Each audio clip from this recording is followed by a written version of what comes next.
Welcome, everyone, to episode 21 of Video Game Club, and a happy Sunday. As always, I'm Tyler, and I have with me today the man, the myth, the legend, the first ever Fall Guys esports athlete, Austin. Hell yeah. And of course, it wouldn't be a Video Game Club meeting without the OG JRPG grinder, Mox. Hello. And back by popular demand from the deepest, darkest depths of the internet, Mick Foley's twin, separated at birth, wow. Chris. What an intro. Have you seen my Halloween costume? You've been stalking me? Oh my God. Are you serious? Oh yeah, that was one of my best Halloween costumes ever. I won a costume It looks contest really with good. that one. Oh my god. Oh man, I look just like mankind, so. That's awesome. That's awesome. As I mentioned before, this is Video Game Club, where every 2 weeks we discuss a game voted on by our wonderful friends in the Bombchu Discord. And we discuss that game right here on twitch.tv/BombchuTV. And if you can't catch us live, no problem. You can find us on YouTube. Now. Oh, Lena, thank you so much for the sub. Oh man, I forgot where I was going. Oh yeah, before we get started, what have you guys been playing besides Katamari? Mox? Why are you asking? It's always Final Fantasy. I'm curious. Still Final Fantasy 14? It's always Final Fantasy. I did play something else other than our Dragon Quest game too, but now I can't even remember what it was. It feels like it was so long ago. I'll think of it. Have you been playing Bravely Default still? No, I'm waiting to unwrap that for when I'm done with Dragon Quest. I can only do one really involved, like game like that at a time. You got to get into it. Yeah. What about you, Chris? What have you been playing? I've been playing a fair bit of Pokemon Go, actually. Really? Is there an yeah. event? Today is a community day. Oh. There's a whole bunch of Snivies out there in the wild. Snivy. And I want a shiny one, but I haven't found one yet. Gotta catch them all. I gotta try. Yeah, at least try. Austin, what have you been playing? I've been playing Halo, trying to achievement hunt for the first time in years, and it's been fun to go work through those again. Yeah, get that itch. Yeah. Yeah. Yeah. Yeah.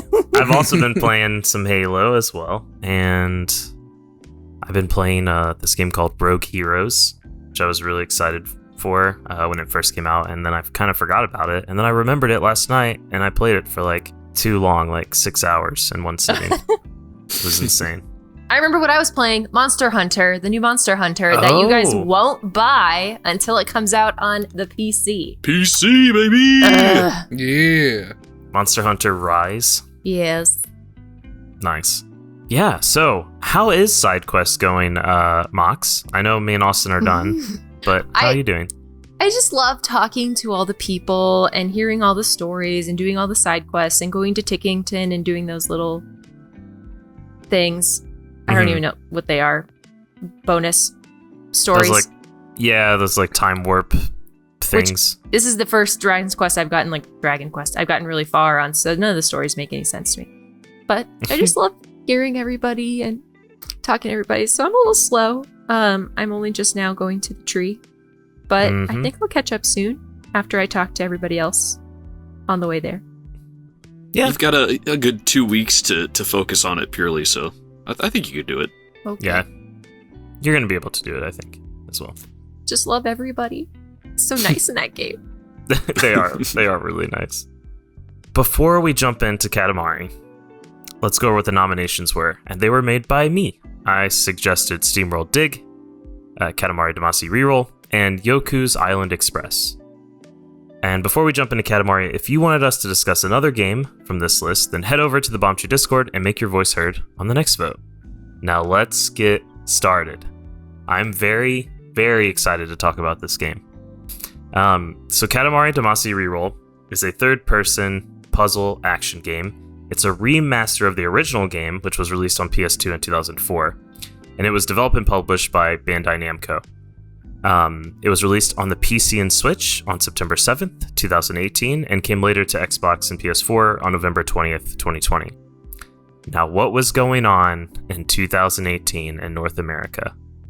We had some hardware, Oculus Go, and the PlayStation Mini. Does anyone here have a PlayStation Mini? No. Yeah. Oh my gosh. Oh my gosh. I bought it for $20. Okay, less shame. Best Buy was trying so hard to get rid of them. They dropped the price to $20, so I went to go get one, and I loaded my own games on there. So it's just like a box, like a pie hole box, Yeah, basically. I've got a USB thumb drive that was made out of like a Mario World 2 Game Boy Advance cartridge, and so like I'm using using Nintendo to play PlayStation games. Oh, that's funny. Some software that came out: Red Dead 2, God of War, Super Smash Bros. Ultimate, Fallout 76, Ni no Kuni 2, Pokemon Let's Go. Speaking of Pokemon Go, and Assassin's Creed Odyssey, and many, many more. Was there anything that came out in 2018 that you guys want to highlight? That you guys are like, oh, I remember. I forgot this that game. was the year Red Dead 2 came out. That was one of my favorite games of all time.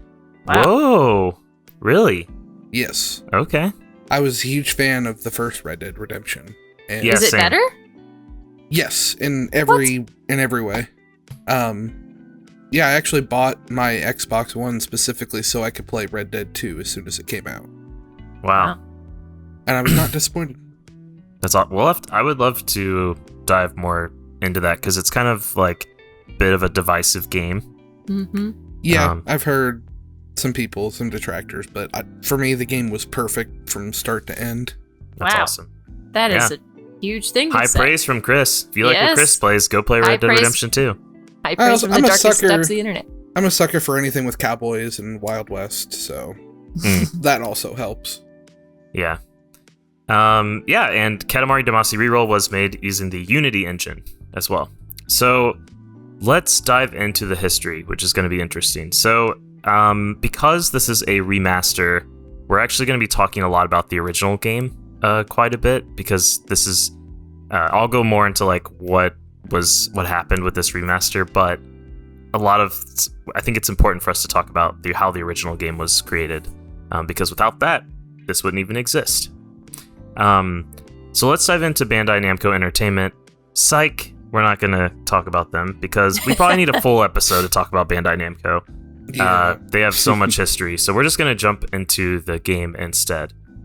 So you play as the Prince of all Cosmos, and you go around rolling a Katamari around houses, gardens, and towns with the goal of meeting parameters set by the King of all the Cosmos. Katamari is just this like ball thing that stuff sticks to. You control the Katamari with 2 analog sticks at the same time, and it works similar to like classic arcade games. Did any of you guys, whenever playing this game, did you feel like right at home with the control sticks? It's kind of No. a dated control scheme, but It was horrible.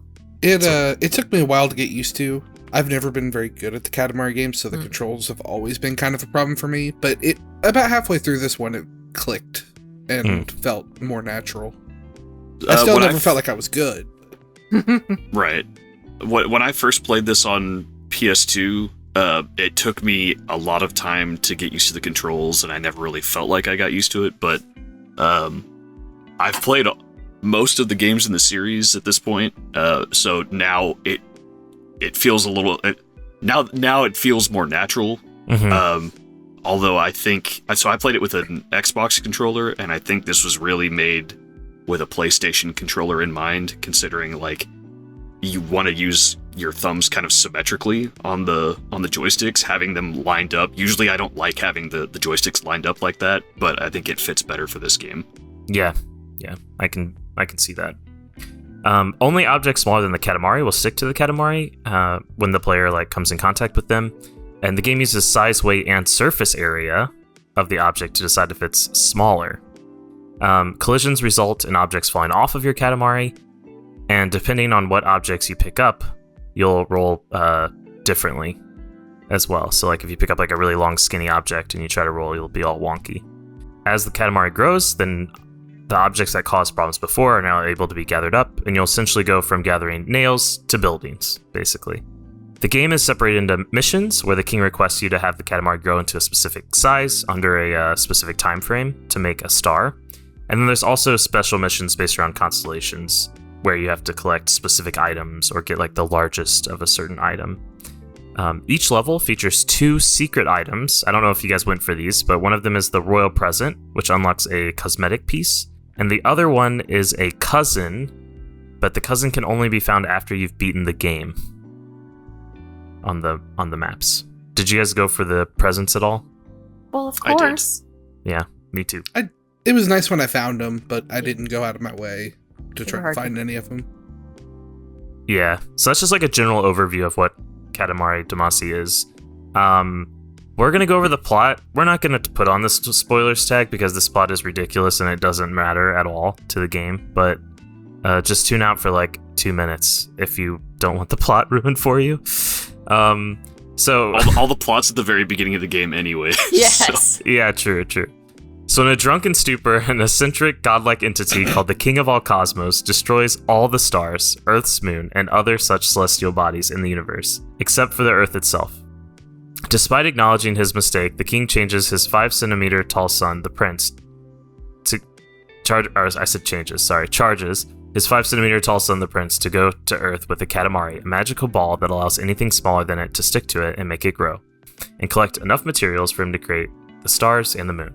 The prince is successful, and the universe is returned to normal. That's basically it. There's also a little side story, which is pretty interesting, where it follows this family around, and as you work on your stars, you get like a little mini scene of this family, and you learn that the father is an astronaut, but he's unable to go to the moon because it's been wiped out by the king. And over time, you eventually roll up like that family and remake the moon, and they're like part of that roll up. They're just living on the moon now. Yeah, that's kind of it. And yeah, that's the plot basically, right? Yeah. Yep. Yeah. It's like the plot of every game. What you Every just Katamari game. Oh, every Katamari game. Okay. Oh, I thought you meant just every game in Yeah. general. No, I was I'm like, sorry. where is she going with this? I'm listening. All right, so The Last of Us. All right, it's just like Katamari Damacy. Joel gets drunk one night and rolls up all the infected. Okay, so let's talk about the development of the original game, because it's actually a miracle that this game got made at all. So the director of the game, Takahashi, he joined Namco around 1999 after studying sculpting at an art university in Japan. He worked on several smaller projects at Namco, such as Action Drive, which was a game similar to Crazy Taxi. And during the development of Action Drive, this is when he came up with the ideas for the characters in Katamari. Unfortunately, Action Drive was canceled, and his ideas for the Katamari characters would be rejected for Action Drive. But, it's a start, right? So he's an artist, he was going to be a sculptor. He joined Namco and I'm curious what this Action Drive game would have been like, with Katamari characters. Like, I can only imagine. Yeah. But it got canceled. So then Takahashi, Keita Takahashi. You have to say his whole name like that. Keita Takahashi. It's just his name. It's just all of it. Keita Takahashi. It's too much. It's too much. I'm not saying it. Fine. You'll be able to say it on the Mox episode whenever we have that one. Keita Takahashi. Takahashi cited 2 concepts that led to the inspiration of Katamari Damacy. The first was a prototype shown by Sony Computer Entertainment called Densen, and this had the players, a young girl, traverse floating islands of various homes connected by power lines. The game was never released, but it gave him the idea that the ordinary world could be made really interesting with only small changes to perception, and a game could be fun without violence. The second idea for the game was oh man, I'm gonna butcher this, but it's this game called Tama Karagashi, and it's played in Japanese school sports days. And the students push this giant ball into a goal. So imagine it's like soccer, except you're pushing this huge ball. So it's like something like that. But both those ideas led him to thinking of a game where spinning a ball would roll ordinary stuff into it, making the ball larger and larger over time. So this is when it starts to get really interesting. So he comes up with this idea, right, of, he already has like the characters already like kind of planned out from his experience before. He now has like the game design down. So he speaks to his friend who's a game designer, and they agreed that, yeah, this game like had potential. So he speaks to his boss about it, and he agreed that, yeah, it would make a good game. However, there's a problem, because Takahashi, he's in the art department and not in game design. So there's not like an easy route for him to propose his idea to the superiors at Namco to get like the green light on this project. So his boss tells him that, hey, there might be an approach where you can go to this thing called the Namco Digital Hollywood Game Laboratory.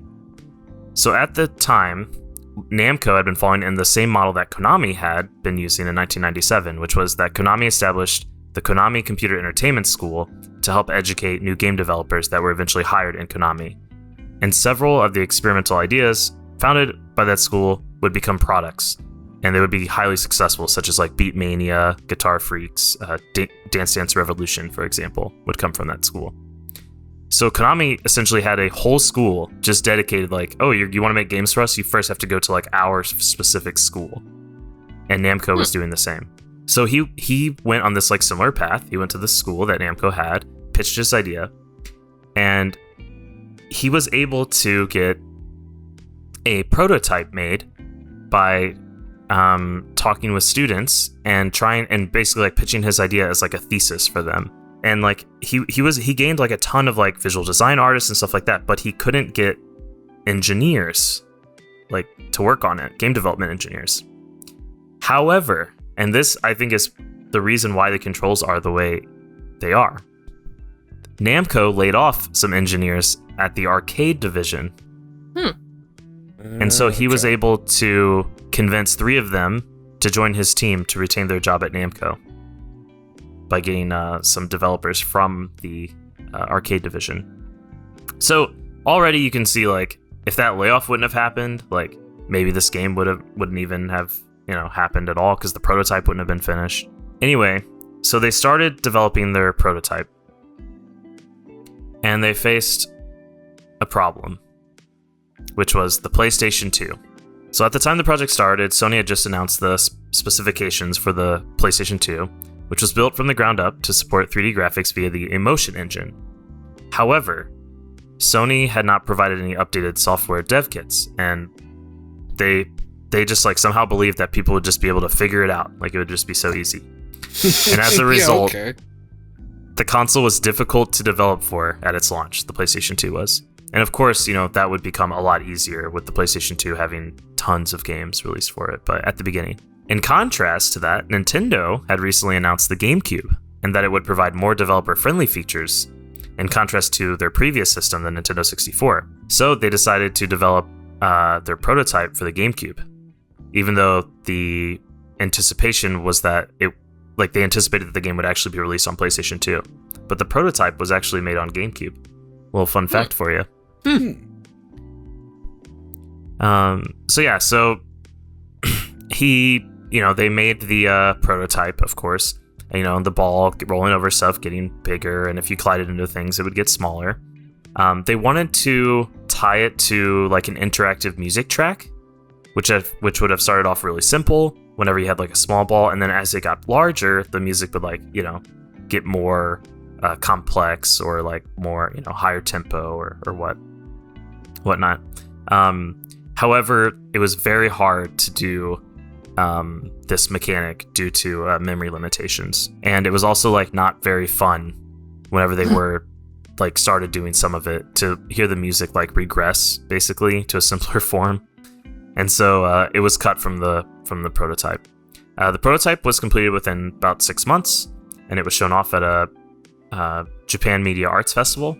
And yeah, they had an internal meeting, and it led to Namco greenlighting the game's full development. So the game, and this is just like the start of how just crazy this game gets. So, full work started in 2001. Namco assigned Now Production, which is based in Osaka, to help bring the game to the PS2. The director was a bit concerned about working with an external studio at a different location, but it ended up being really well. The full team consisted about 20 people between two companies, and Namco had only allocated a budget of about 100 million yen for the game, which is about this is a really big range, but between $650,000 and $800,000. Oh, jeez. And this was about a tenth of the cost of the budget allocated for blockbuster titles such as like Ridge Racer and Soul Calibur.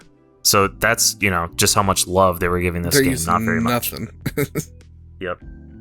The full game took 1.5 years to develop, with 8 months of prototyping from the school version that we talked about before.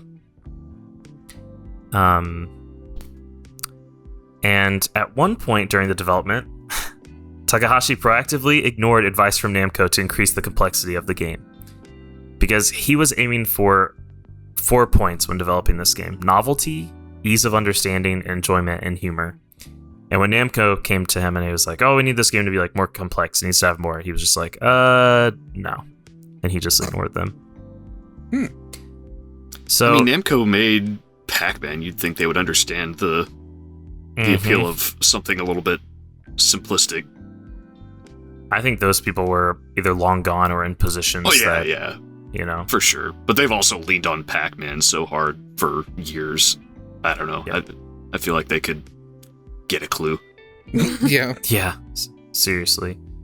Yeah, so that's like a little development story of the game. So now we're going to talk about release and reception. And this is of the first game, because there's not much on this remaster when it was released, like how well it sold and stuff like that. But the remaster wouldn't even exist if it wasn't for the first game. So the initial game was released in Japan March 18th, 2004, and it was priced at 4,000 yen, which is roughly 2/3 the cost of major titles at the time. So that's like being released for $20 today.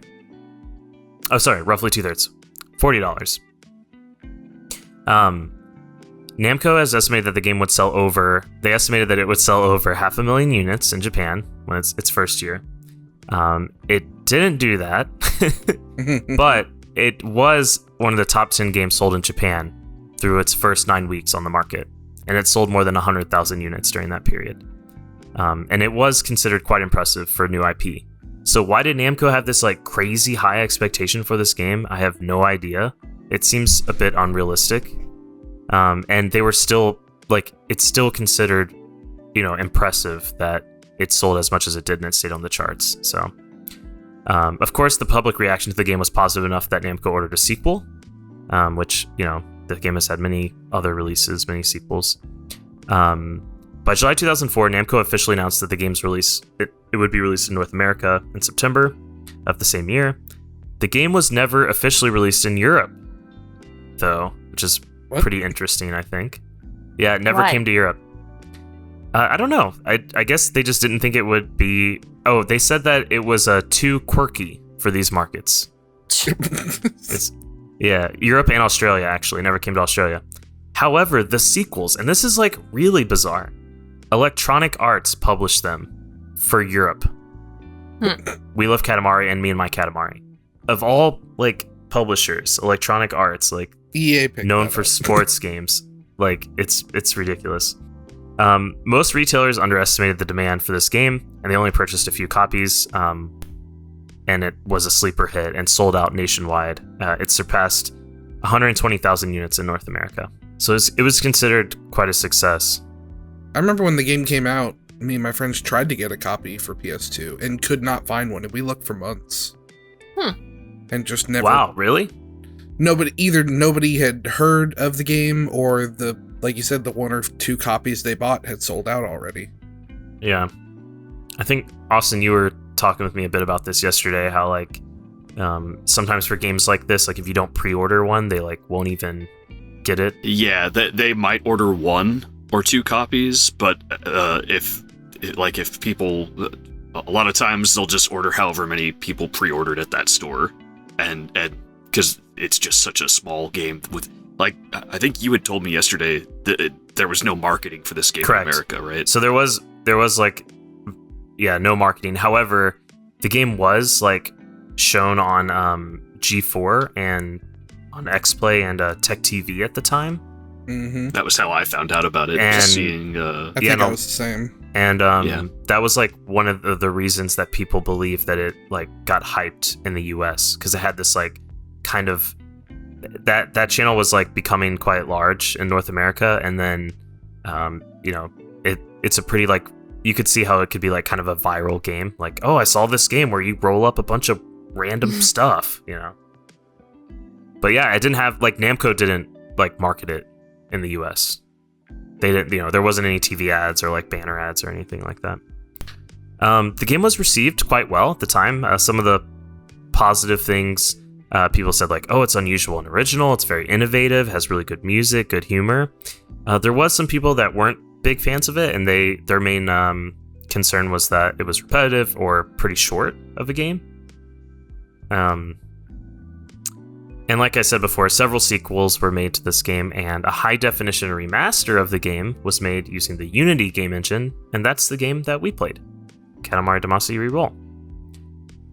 That is Katamari Damacy in a nutshell, and there is some other things, like the director of Katamari, Takahashi, he had some fallout with Namco at some point. I didn't dive like too deep into that, but he left and went on to make other games that have a very similar art style to Katamari, and you can just look at them and you're like, oh yes, this is I think his most recent one was Wantom, I believe.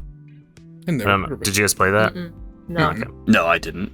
And then Mox, you were talking about one before. Nobi Boy. Yeah, Nobi Boy. You circle the solar system to spread love. How is Yeah. that just not the cutest story ever? This game, you roll up cows.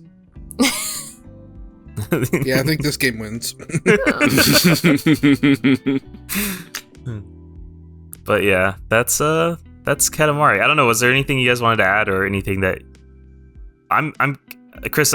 It's interesting to hear like you like knew about this game when it came out and like hunted it down. Did you guys ever find a copy, or? No, we eventually gave up because, you know, living in a small town, there's only so many places we can go to nearby. Like within a 50-mile radius of nowhere is still kind of nowhere. Right. So trying to find something like this was just never going to happen.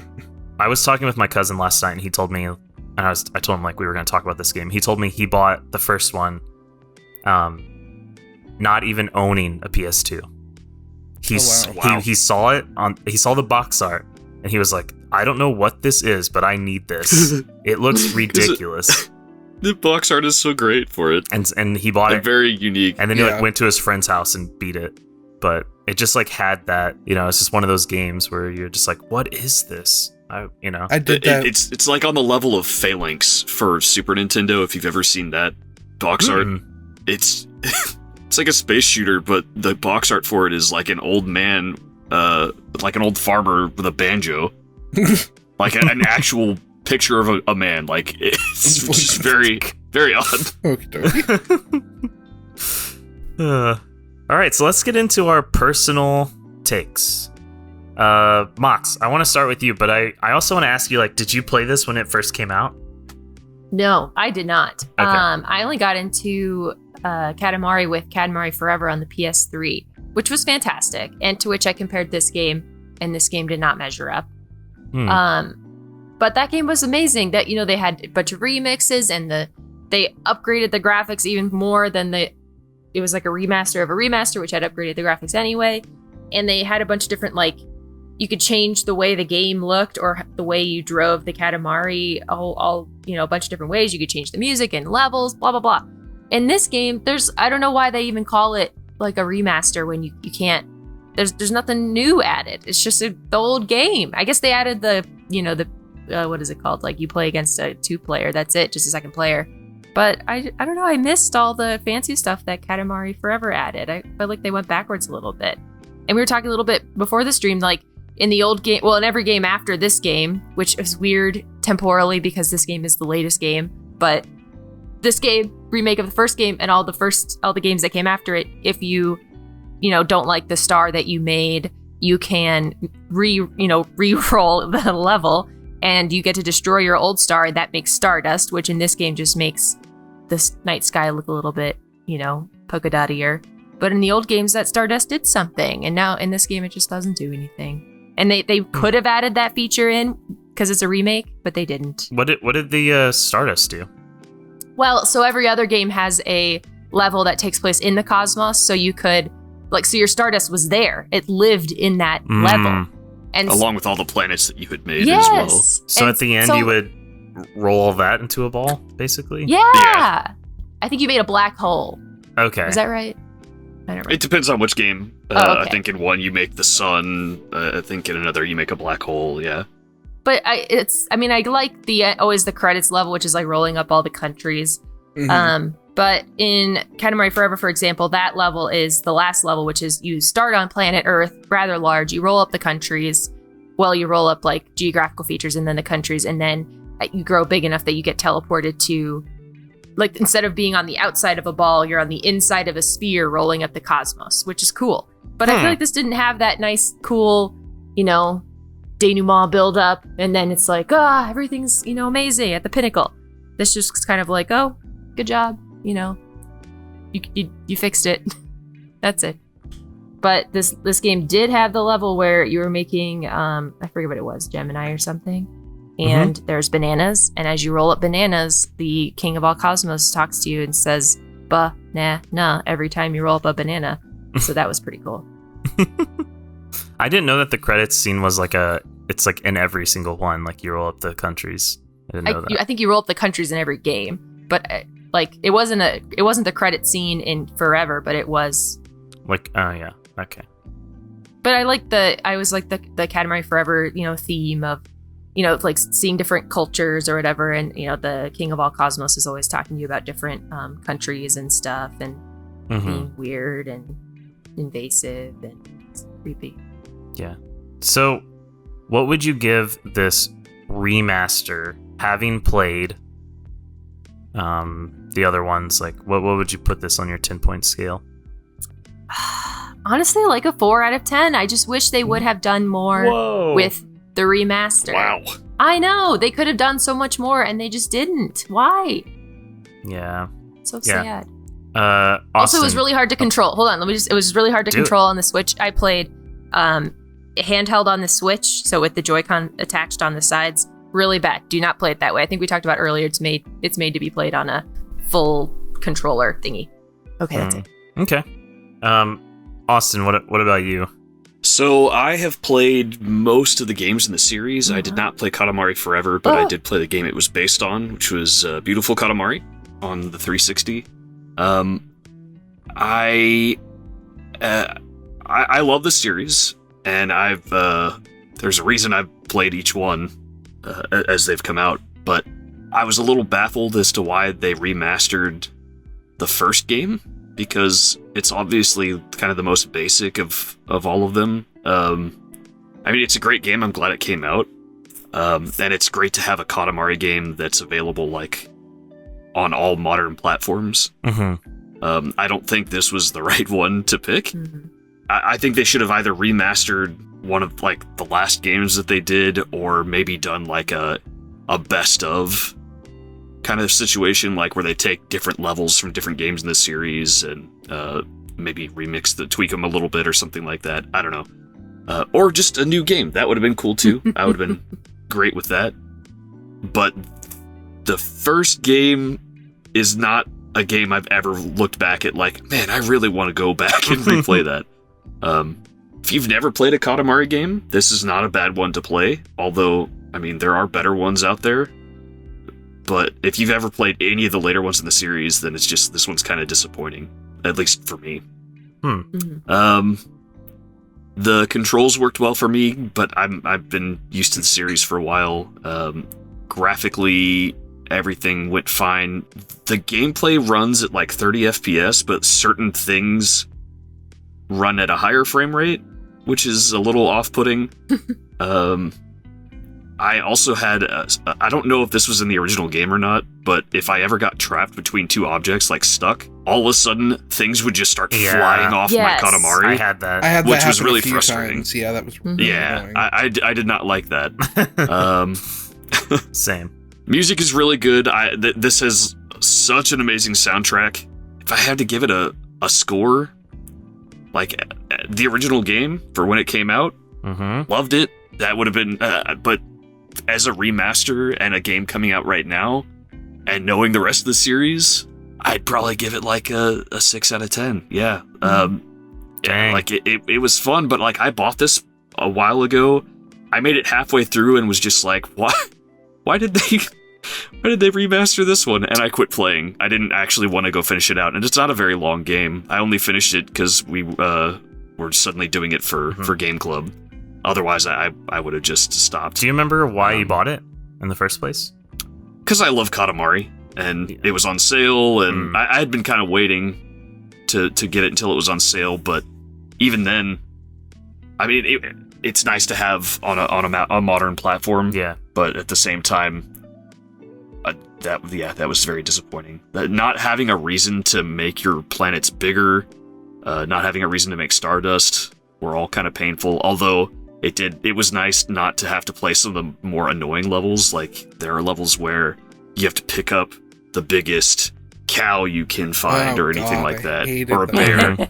And it's like everything. There's so many things in the level that count as that object that are tiny. And if you accidentally roll one up, then it's just like, all right, the level's over. Yeah. Hey, you got something really... And it's just like, oh, those were so annoying. But then I didn't have to play them again to try and get a bigger one because it didn't matter how big my planet was. I love the King of All Cosmos. One thing that's kind of missing here is during the load times on the PS2, his head would bounce around and like spew letters of like what he was sending to Earth. And the load times are too fast on this one, which is a feature, but also you kind of miss the uniqueness of what you got in that. Namco always had kind of creative load times in a lot of their games. But yeah, I'd give it a 6 out of 10, and I hope that they put something better out for modern platforms. Okay. Do you think there's like I don't know, I think this is probably the most recent game released part of the franchise. Do you think there's room for like a new Katamari game? So based on how the last real entry in the series ended, I don't know where they could really go from there to make it bigger, but I'm sure they could find something to do, or yeah, I think we haven't seen the last of Katamari. Katamari Battle Royale. They already have that. Katamari IO.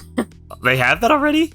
It's the verses in this game. Oh, I didn't play it. Yeah, but imagine with like 100 people. Oh. Yeah, that so would be Katamari IO. Yeah, there you go. Yeah, basically, yeah. Just try not to get eaten while you try to get as big as possible. I would play that nonstop, I think. Chris, how about you? What did you think of it? So, kind of a lot of what Austin said. It's like, I just don't really see why this remaster exists, unfortunately. I mean, it's Katamari 1 is still an amazing game, especially for the time. It was so unique in its own thing that you kind of just had to experience for yourself. And it's great being able to go through that experience today, but considering the existence of games like Beautiful Katamari or just almost literally any other game from the series just offers so much more for you to do with your time, gives you so much more reason to invest time into playing through the game more than once. Yeah. Yeah, like I said, the original game, great. This remaster, I feel like they should have done more with it, or they should have chosen a different game. Did you buy it just for like playing through this? Yes. Okay. Yeah, I didn't realize this game was on Steam until this. So I was like, yeah, you know what? First game's good enough that I don't mind spending money on it. Yeah. Even kind of knowing that I was not going to probably replay through it a bunch of times or put a whole lot of time into it. I don't feel like it was a regretful purchase at all. Yeah. Okay, what would you give it on your 10-point scale? The original game I would have given like a 10. This remaster, probably like a 6 or a 7. Like I'm kind of glad it's there, but it's also like there was so much missed opportunity for stuff they could have done. Have you played Katamari Forever? I played Beautiful Katamari, which I guess is the same game, kind of. Katamari Forever is better. How dare you? All right. So I went into Katamari completely blind. Like I didn't even know that this was a remaster of the PS2 game. I had no idea. I was aware of the series, that it like existed, but I never really searched it out. My buddy got the game for me for Christmas, and I essentially like trust his judgment 100% on everything, like music, movies, TV, games, everything. I'm just like, yeah. He's like, yeah, I played it and it's really good, and I think you'll like it. I was like, all right. So yeah, I love this game a lot, actually. Like, I like the music, thought it was just so good. The gameplay was really fun. The bizarre story, just like the mood of the game, like it never really got boring. I liked how it kept track of like every little item that you like collected. It was really neat. I wish it would do like some sort of breakdown at the end. It was like this many of this item. It kind of only tells you like, oh, your number one like bucket of items was like vegetables, you know, but it doesn't tell you like specifically like, did I just get a bunch of carrots or potatoes or, you know, like what happened? But yeah, I really, really liked it. I liked finding like new items that I haven't seen before and then working to grab them in my Katamari. Just thought it was really fun. My only complaint was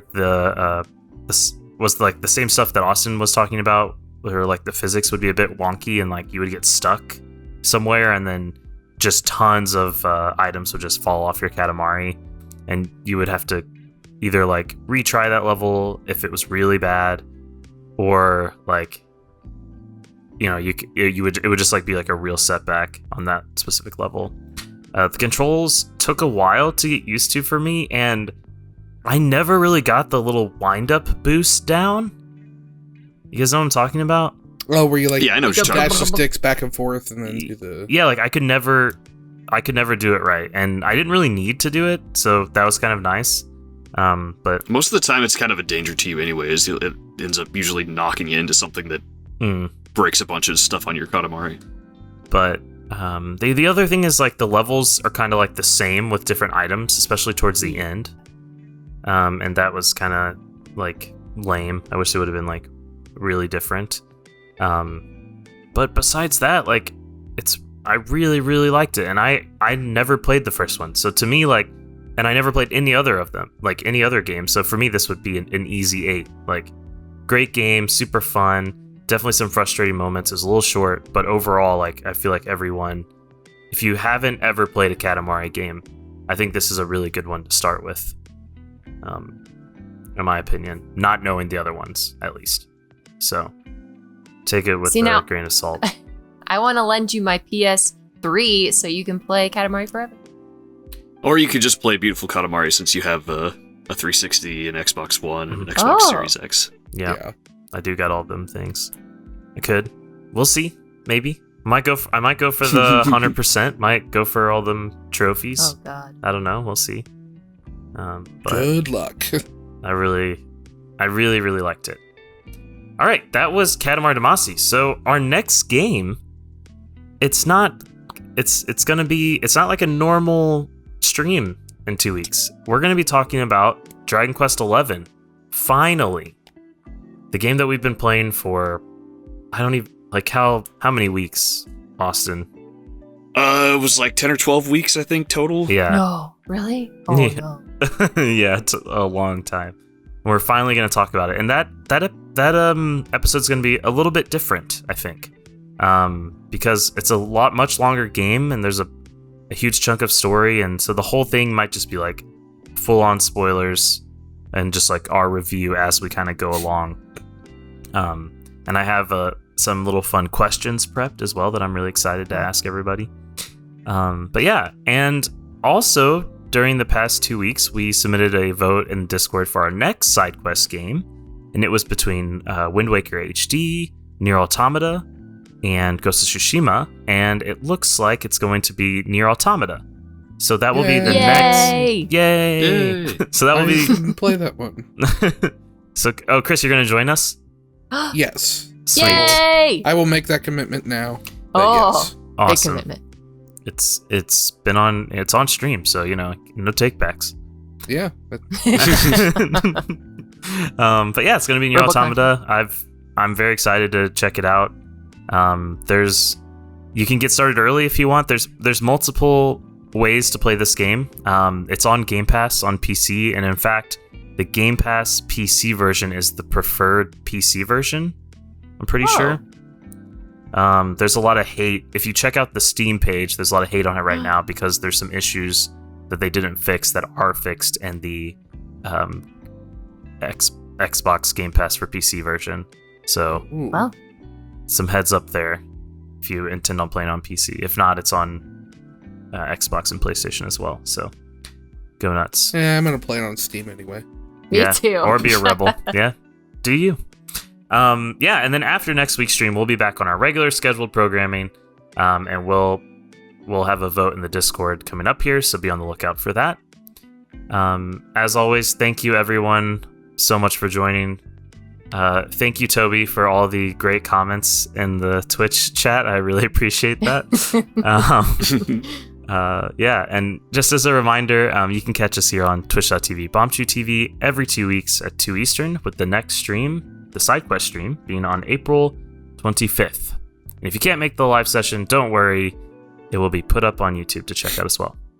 Now wait. I wanted to ask something before we finish Ooh. off with Katamari. Yeah. They always say, I feel like it's an apocryphal story in it. You didn't mention it when you were going through your history of Katamari in general, but they always say it's a metaphor for capitalism. Just Katamari in general. I did not read that anywhere, but I Who is they in this But I scenario? can It's just that- the internet. The everybody. The public unconscious. Yes. So I know that when you fail, because I failed at a mission, don't make fun of me. I struggled on a couple of them. Oh, don't worry. But like the king gives you so much just like he just gives you so much crap about minimalism. He will talk about minimalism to you, about how you shouldn't be a minimalist. That was really weird to read. I'm of course paraphrasing. I can't remember exactly what he said. I'm curious how exactly it's capitalism, but I The guess whole point just all is the things to get more to get more. I You know, see. you have to intake to be able to take in more. It's all just about acquisition. That's a I think that's stretch. just your opinion, man. I mean, Mox over here trying to push interesting. their views and video game club, No. brainwash people. I'm kidding. Sorry. Collect all the things. No, I mean, yeah. it's I could definitely see that if the director I came want out, a Katamari game where you roll up everybody's debt. ooh, and then redistribute it. Ooh, yeah. That'd be Oh my great. goodness. Anyway, before we leave, Austin, Chris, is there anything people should be on the lookout for Bombchu stuff? If you're watching the stream, we should have the Humble Choice video out sometime today.